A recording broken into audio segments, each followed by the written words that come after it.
Cow ইঙ্গিতে বিচার করবে না, কাউ দিকে দৃষ্টি করে বিচার করবে না, বরং আইনে যা আছে সেই অনুযায়ী সে রায় প্রদান করবে।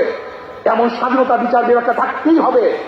এমনকি ওই চেন্নাইকে, চিটাগংয়ের চেন্নাইকে সেও যদি বিচারের আওতা দিয়ে, সেও যদি আইনের আওতায় খালাস পায়, আমার কোনো আপত্তি নেই। কিন্তু আমিও যদি বিচারের আইনের মাধ্যমে জেলে থাকি, তাহলে আমার আপত্তি নেই। বিচার বিভাগকে স্বাধীন দিতে হবে। কাউর ইঙ্গিতে বিচার বিভাগে চলতে পারে না।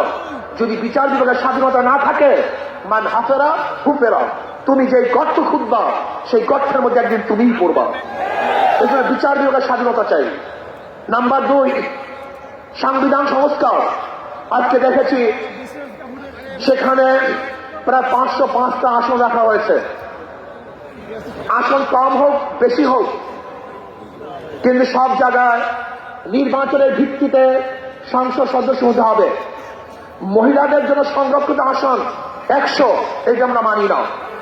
যদি সংরক্ষিত আসন মহিলাদের জন্য রাখা হয়, এটা মহিলাদের সাথে বৈষম্য করা হয়, তাদেরকে দুর্বল ভাবা হয়। আমরা তো কোঠার বিরুদ্ধে আন্দোলন করেছিলাম। যদি আবার মহিলাদের জন্য কোঠা রাখা হয়, তাহলে আমরা আন্দোলন সাকসেস হই নাই। আমরা বলবো মহিলারা সরাসরি নির্বাচন করবে, নির্দিষ্ট কোনো কোঠা আমরা চাই না।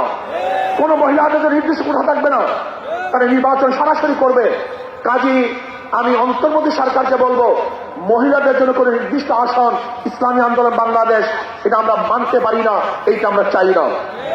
আমরা চাই দ্বিকক্ষ বিশিষ্ট হোক, এককক্ষ বিশিষ্ট হোক, পিয়ার সিস্টেমে নির্বাচন হবে, সংখ্যানুপাতিক হারে নির্বাচন হবে। যদি সংখ্যানুপাতিক হারে নির্বাচন না হয়, পিয়ার সিস্টেমে নির্বাচন না হয়, তাহলে আবারও কালো টাকা সরাসরি হবে, বেশি শক্তি ব্যবহার করা হবে, মানুষের ভোট অধিকার প্রয়োগ করতে পারবে না, আমাদের আন্দোলন ব্যর্থ হবে। আজকে জুলাই বিপ্লবে ইসলামী আন্দোলন কি ভূমিকা ছিল আপনারা জানেন। 5ই জুলাই বরিশালে আমরা ঘোষণা দিয়েছিলাম যে ছাত্রদের বৈষম্য বিরোধী আন্দোলনের সাথে আমরা সম্পৃক্ত। শুধু কি তাই, সেখান থেকে শুরু করে এমন কোন আন্দোলন নাই, সংগ্রাম নাই যেখানে আমরা মাঠে ছিলাম না। আমরা জীবনের মায়া ত্যাগ করে রাস্তায় ঝাঁপিয়ে পড়েছিলাম। আমি বিশ্বাস করি ইসলামী আন্দোলন বাংলাদেশ যেইভাবে দলীয় ব্যানারে বৈষম্য বিরোধী আন্দোলনে অংশগ্রহণ করেছে, বাংলাদেশের অন্য কোন সংগঠন দলীয় ব্যানারে এই আন্দোলনে সম্পৃক্ত ছিল না। শুধু কি তাই, ইসলামী আন্দোলন বাংলাদেশের যারা শীর্ষস্থানীয় লিডার নেতা, তারাই মাঠে ছিল।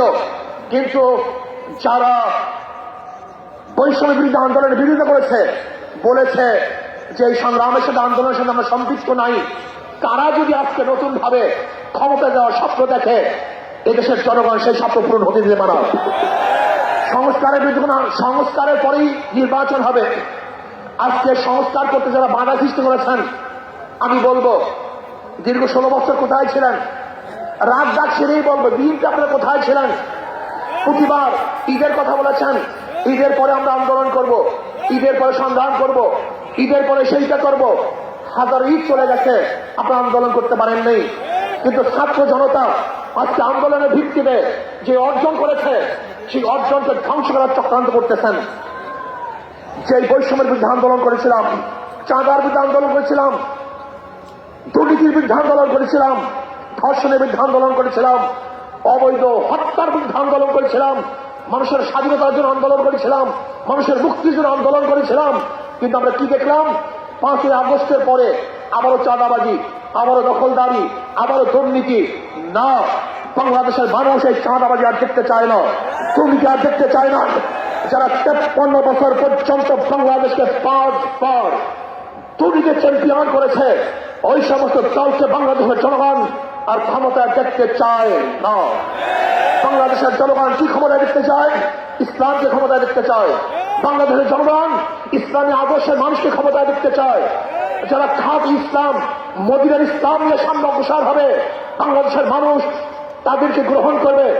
মদিনার ইসলামের বাহিরে কোন নব ইসলামকে বাংলাদেশের গ্রহণ করবে না ইনশাআল্লাহ। ভাই আমার, আসুন ইসলাম হুকুমাতের জন্য আমাদের সাধনা করতে হবে, চেষ্টা করতে হবে। আমাদের আন্দোলন এখন সমাপ্ত হয় নাই, আমাদের সংগ্রাম এখন শেষ হয় নাই। আমাদের যুদ্ধ এখনো শেষ হয় নাই। ফেসিবাদের বিরুদ্ধে আন্দোলন করেছিলাম, এখন চাঁদাবাদের বিরুদ্ধে আন্দোলন করতে হবে, দখলদারের বিরুদ্ধে আন্দোলন করতে হবে, যারা দুর্নীতিবাদ তাদের বিরুদ্ধে আন্দোলন করতে হবে, যারা ডাকাত তাদের বিরুদ্ধে আন্দোলন করতে হবে, যারা দেশকে ধ্বংস করার চক্রান্ত করতেছে তাদের বিরুদ্ধেও আরেকবার আন্দোলন করতে হবে। আজকে ভারত আমাদের দেশকে দখল করার চক্রান্ত করতেছে। আমি ভারতকে বলবো, আপনি আমাদের দেশ দখল করার চক্রান্ত করতেছেন, আমাদের দেশের দিকে চক্ষু তুলছেন, আঙ্গুল উঁচা করছেন। আপনি কি জানেন বাংলাদেশের অবস্থাটা কি? আমরা জীবনবার লড়াই করি, বেঁচে আছি, লড়াই করি, বাঁচবো ইনশাআল্লাহ। আমরা জীবনবার লড়াই করেছি, আরো লড়াই করব, লড়াই করতেই থাকবো।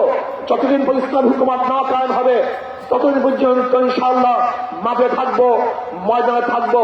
প্রিয় ভাইয়ের আমার, আগামী নির্বাচন আসতেছে, নহে সমাপ্ত কর্মমদের অবকাশ কোথায় ইসলামের। আজকের থেকেই আমাদের কাজ শুরু হবে। মাঠে ময়দানে প্রত্যেকটা দাঁড়ে দাঁড়ে ঘরে ঘরে গিয়ে মানুষ ইসলামের কথা বোঝাতে হবে, ভোট আদায় করতে হবে, ইসলামের পক্ষে আমরা ভোট নিয়ে আসবো।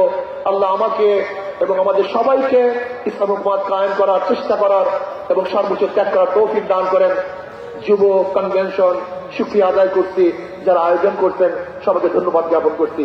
আসসালামু আলাইকুম ওয়া রাহমাতুল্লাহ।